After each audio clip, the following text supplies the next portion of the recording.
saya Muhammad Penyapanani. Saya dari Universitas Islam Kalimantan Muhammad Arsyad Al-Banjari Banjarmasin. Di sini saya akan menjelaskan tentang peraturan dan hukum tentang lingkungan. Untuk penjelasan yang lebih lanjut, silakan tonton video berikut ini.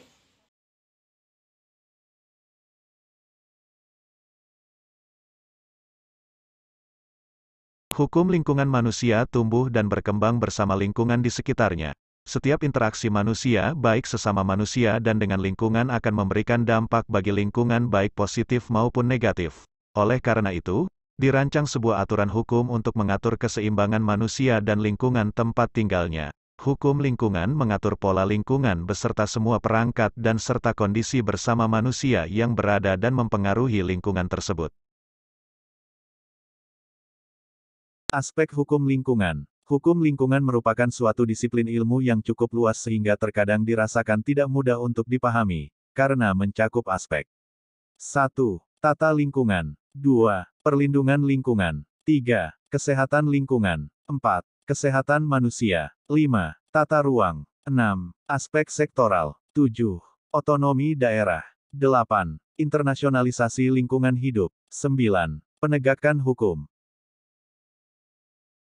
Peraturan Undang-Undang. Hukum lingkungan di Indonesia diatur dalam Undang-Undang Nomor 32 Tahun 2009, yang merupakan generasi ketiga pengaturan hukum lingkungan di Indonesia. Undang-undang ini mengatur bagaimana perlindungan dan pengelolaan lingkungan hidup dengan sistematis demi tercapainya keseimbangan lingkungan serta kesejahteraan manusia sebagai satu kesatuan dalam lingkungan. Selain demi kesejahteraan dan keseimbangan, Undang-Undang Nomor 32 juga mengatur tentang upaya untuk melestarikan lingkungan secara berkelanjutan serta mencegah kerusakan lingkungan.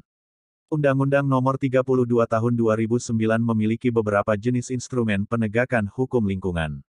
Jenis penegakan instrumen tersebut antara lain: 1.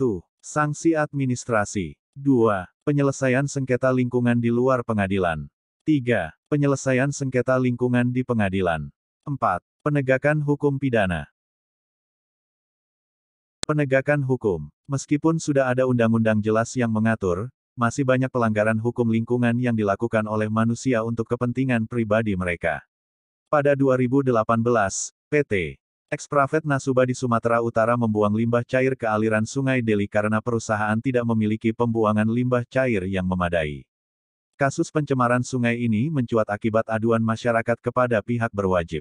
Akibat ulahnya, PT Eksprafet Nasuba menerima surat peringatan dari pemerintahan Kota Medan dan pada akhirnya Kementerian Lingkungan Hidup dan Kehutanan KLHK menyegel PT Eksprafet Nasuba. Penyegelan tersebut sesuai dengan Pasal 68, Pasal 100 Pasal 116 pada Undang-Undang Nomor 32 Tahun 2009 tentang Perlindungan dan Pengelolaan Lingkungan Hidup.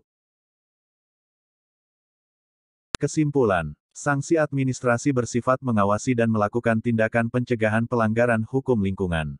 Penyelesaian sengketa lingkungan di luar pengadilan. Penyelesaian sengketa lingkungan di pengadilan.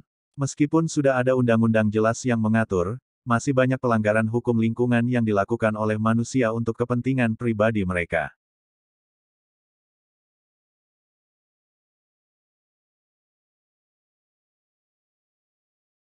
Sekian penjelasan dari saya. Wassalamualaikum warahmatullahi wabarakatuh.